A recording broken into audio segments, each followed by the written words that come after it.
When people think about superheroes, they think of names like Ms. Liberty, the back alley brawler, or Synapse. They certainly don't think of Wonder Wet Lynn. When people think about superheroes, they envision a regal figure in a flowing cape and tights. They don't picture a 4-foot-tall woman in a baby doll t-shirt and a disposable diaper. But I'm a firm believer that size doesn't matter, and that clothes don't make a hero. It's what they do that counts. My name is Jemima Farah, and I used to be normal, just another face in the crowd, but now, well, we'll get to that part. First, I think it's important for you to know who I was before, when I was just another normal girl. Come on, Jemima, I just think we're ready, James said as he started to massage her shoulders. She indulged him for a second, and then regained her senses and wiggled from his hands. She stood against the wall, her arms folded, staring hard at him as he sat on the bed. Well, I think you're ready, but I'm just not, she told him in her firmest-sounding tone. James sighed and took a seat on the edge of the bed. Jemima, we've been going out for 8 months now. If you're not ready now, when are you going to be? He asked without looking at her. Her thoughts raced. She knew where this was heading. She'd been down this road before. This'll be the 5th time in as many years, she thought to herself. She didn't even realize that she wasn't involved in the conversation until she saw James get up and head for the door. Where are you going? She asked, though she already knew the answer that was to come. He looked back at her. I'm going out to find myself a girlfriend that's physically attracted to me, he said with an icy look. If you ever become that girl, you feel free to give me a call, he told her as he walked out the door, and out of her life forever. Sitting on the floor, Jemima wished she could cry. She wanted to. She felt like it was the thing to do in this situation, but she'd been through this so many times that it hardly fazed her anymore. That was the thought that got the tears flowing. Why are guys all the same? She pondered. Why is it that they assume if you aren't ready to do certain things that you're some kind of ice queen, or a freak? She asked herself. With a sigh, she wiped away her tears and got up off the floor. She went to her dresser and pulled out a pair of pajama pants. Heading into the bathroom, she stripped off her jeans and stared at her reflection. The 4'4" woman glared at the image before her, a yellowed disposable diaper taped around her waist. I hate you, she told the garment as she started to get herself ready for bed. Jemima Farah may not sound like anything special to you, or even her for that matter, but she's destined for great things. Jemima is what you might call a genius. At 23 years old, she's the youngest person at Plattenlow University to have a full scholarship and grant from the science department. Her work is groundbreaking in the field of medical science.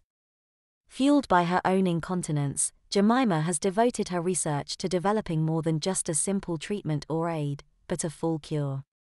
Some may say that her research is foolhardy and selfish, but those people have never suffered the humiliation of not being able to control their bodily functions. To not be able to attend sleepovers as a child for fear of being discovered. To not be comfortable in trusting others with your secret, leading to a life of seclusion and barriers. Jemima has lived through those things, and if she can spare one person from those feelings and experiences, then she will do anything in her power to do so. The alarm clock buzzed annoyingly in her ear as she fought to stay asleep. Shutting off the alarm and rising from the bed, she shuffles to the bathroom.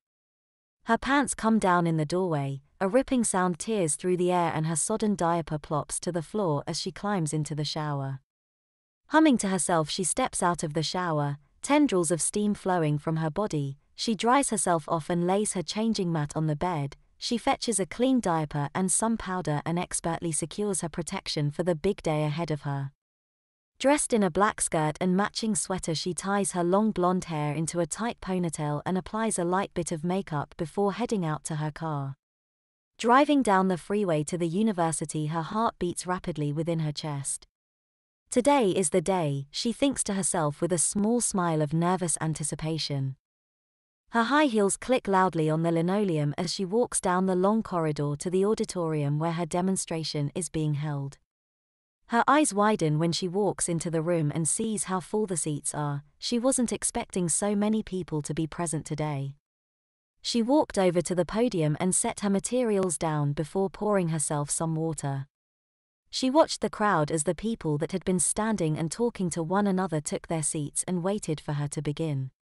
Taking a deep breath, she thought to herself, "Here goes nothing." "Thank you all for coming today," she said with a smile as she put on her reading glasses and adjusted the microphone. "My name is Jemima Farah, and I am here today to present my invention, that according to all of our tests will be able to finally cure incontinence in all of its forms." She watched as a few photographs were taken from the back of the auditorium, and notes were jotted down. "I'm pleased to see so many of you here today. From what I'm told, many of you are doctors and businessmen in the field of medical equipment. I hope that you are as eager as I am to see this equipment put to use in hospitals around the world, hopefully in the near future," she said with a smile and took another sip of her water. "I realize that most of you out there are probably thinking that incontinence is merely a minor inconvenience, and the science department's funding would be better spent on developing a cure for AIDS or cancer. To a certain extent you're right, but my only answer to those thoughts is I'm still young, and the science department has a lot of money for my future work," she said, getting laughter from the crowd.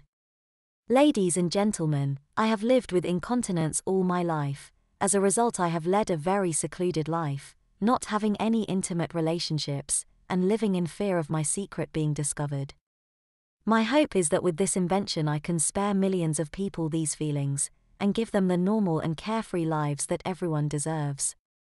So, without further ado," she said, and gave a nod to a few of her aides to remove the large sheet that covered her invention. Many more flashes went off as the machine was unveiled. The large laser stood 3 feet tall, and had a metal frame that was nearly as long.